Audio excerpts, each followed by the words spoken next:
Assalamualaikum warahmatullahi wabarakatuh. Selamat pagi, teman-teman. Jadi, di sini saya perwakilan dari kelompok 9 akan mempresentasikan manajemen perawatan luka kanker. Sebelumnya, perkenalkan teman-teman saya ada Aryani Ika Mahardika NIM 1710016, Cahyani Ageng Pinati NIM 1710022, Flora Angeli De Vretes NIM 1710042, Novita Anggraini NIM 1710072, dan saya sendiri Rizky Kurniasari NIM 1710094.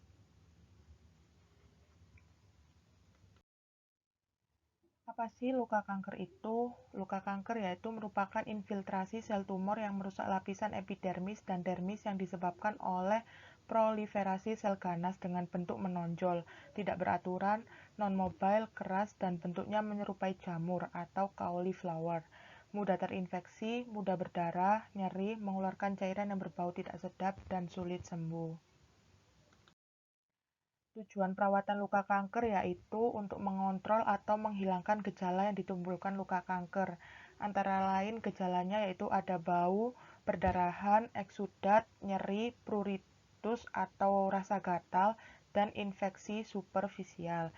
Yang kedua, untuk meningkatkan rasa nyaman. Yang ketiga, meningkatkan rasa percaya diri. Yang keempat, meningkatkan kualitas hidup pasien.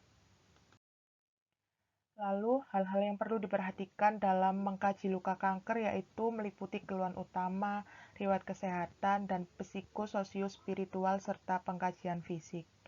Nah, keluhan utama pasien biasanya mengeluh luka tidak kunjung sembuh-sembuh, bentuk luka tidak beraturan, keras, kemerahan, disertai nodul dan blister. Lama-kelamaan menjadi nekrotik dan timbul bau yang tidak sedap, mengeluarkan cairan yang berlebihan, kadang-kadang disertai perdarahan. Riwayat kesehatan lalu yang berkaitan dengan penyakitnya sekarang. Kebiasaan sehari-hari yang merupakan faktor pencetus terjadinya kanker.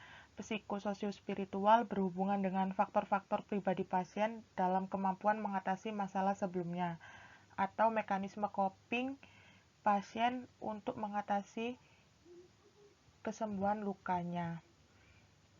Nah, pengkajian fisik terdiri dari letak luka kanker, warna dasar luka, masalah khas yang pada luka kanker, serta faktor-faktor intrinsik atau ekstrinsik yang dapat menghambat proses penyembuhan luka. Letak kanker menjadi penting dalam pengkajian luka kanker, terutama untuk menilai lokasi luka dan kemungkinan letak penyebaran serta secara kosmetik dapat mengganggu penampilan pasien. Kemudian ukur besaran luka meliputi panjang, lebar, dan ketinggian luka. Perawatan luka kanker ini bersifat palliative care, di mana perawatan paliatif itu merupakan suatu pendekatan yang meningkatkan kualitas hidup pasien dan keluarga yang menghadapi masalah terkait penyakit mengancam jiwa dengan mencegah dan meringankan penderitaan melalui identifikasi dini, pengkajian cepat menyeluruh, dan pengelolaan nyeri serta masalah lain, baik fisik, psikososial, dan spiritual. Jadi diperlukan multidisiplin tim untuk manajemen luka kanker termasuk pasien, keluarga, caregiver, onkologi profesional, fisioterapi, ahli gizi, perawat, psikolog, psikiater, dan tim paliatif. Untuk konsep perawatan luka tetap mempertahankan kelembapan. Jika lukanya basah, diserap. Jika lukanya kering, dilembabkan. Jika lukanya lembab, tetap mempertahankan kelembapannya.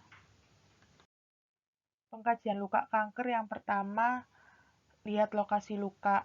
Lalu kedua, ukur luka panjang kali lebar kali tinggi dan kedalaman luka. Yang ketiga, nilai warna dasar luka. Merahkah, kuningkah, hitamkah. Yang keempat, lihat karakteristik luka.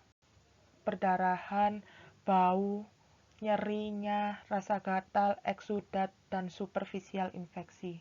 Yang kelima, peri-wound skin.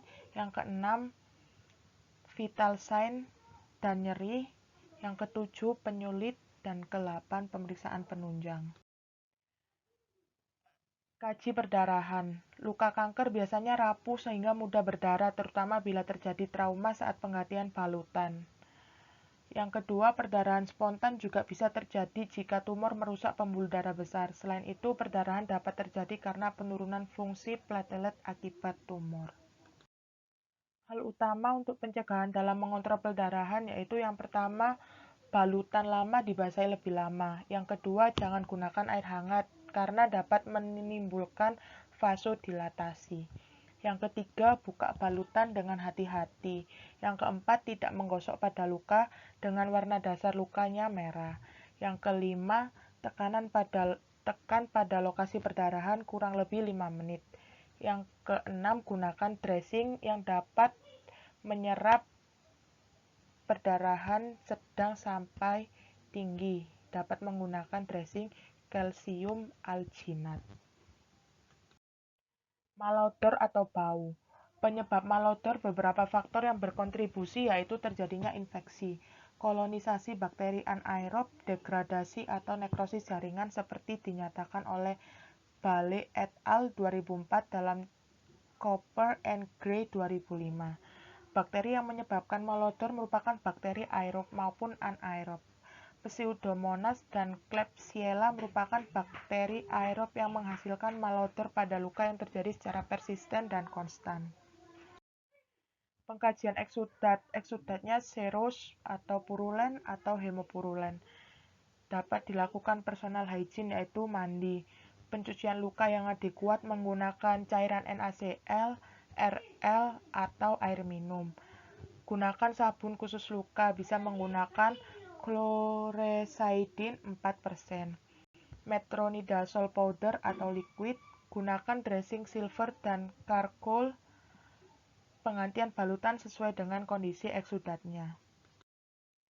Pain management atau manajemen nyeri.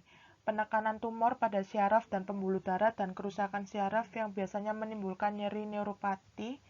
Yang kedua, prosedur pencucian luka atau pengangkatan balutan yang lengket pada dasar luka. Nah, untuk manajemen pengkajian nyeri dilihat dari tanda-tanda vital dan skala nyerinya. Yang kedua, pemberian terapi nyeri 30 menit atau 1 jam sebelum tindakan. Yang ketiga, cairan pencuci luka dalam suhu ruangan. Yang keempat, gunakan RL pada pasien anak. Yang kelima, lingkungan yang nyaman dan tenang. Ciptakan lingkungan yang nyaman dan tenang. Yang keenam, penggantian balutan yang lama dengan membasahi lebih lama. Yang ketujuh, penggunaan obat anti nyeri sebelum penggantian balutan sangat dimungkinkan. Jadi diberi obat nyeri terlebih dahulu sebelum dilakukan penggantian balutan. Kolaborasi dengan tim nyeri untuk mendapatkan strategi manajemen nyeri yang tepat untuk pasien. Pruritus atau gatal yaitu sensasi gatal yang disebabkan oleh aktivitas tumor terutama pada luka kanker payudara dan kulit. Biasanya tidak responsif terhadap antihistamin. Perawatan untuk mengurangi rasa gatal yaitu yang pertama, meningkatkan asupan cairan, yang kedua, melembabkan kulit dengan lotion, yang ketiga, menghindari menggaruk, dan keempat, lakukan personal hygiene. Eksudat. Luka malignan mengeluarkan eksudat yang berlebihan dan tidak terkontrol. Adanya peningkatan permeabilitas pembuluh darah oleh tumor dan sekresi faktor permeabilitas vaskular oleh sel tumor merupakan penyebab pengeluaran eksudat yang berlebihan.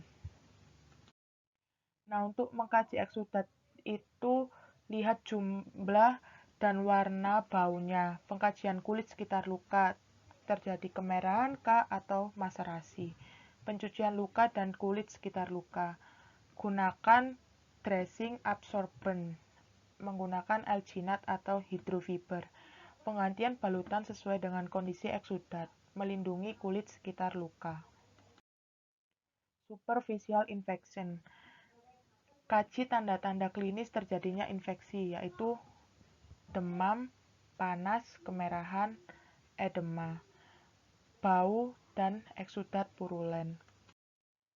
Estetika berhubungan dengan lokasi atau letak luka terhadap penampilan klien. Prinsip perawatannya ada dua. Yang pertama yaitu hindari sikap antipati seperti jijik, geli. Yang kedua, ciptakan suasana yang dapat meningkatkan kemampuan klien bersosialisasi. Kesimpulannya yaitu yang pertama, proses penyembuhan luka kanker merupakan suatu proses yang kompleks yang meliputi pengobatan kanker, support system, dan teknik perawatan luka. Yang kedua, pengkajian luka merupakan dasar dalam rencana perawatan luka dan sebagai monitoring efektivitas perawatan luka kanker. Perawatan luka kanker. Yang ketiga, tujuan perawatan luka kanker adalah mengontrol dan mengatasi gejala yang timbul sehingga pasien mencapai kualitas hidup yang baik. Yang keempat, konsep lembab dalam perawatan luka kanker adalah balutan non-traumatik, mencegah perdarahan, menghilangkan bau, mengurangi nyeri, mengontrol eksudat, dan mengatasi infeksi. Sekian, terima kasih presentasi dari kelompok 9. Mohon maaf apabila ada salah kata atau kurangnya. Wassalamualaikum warahmatullahi wabarakatuh.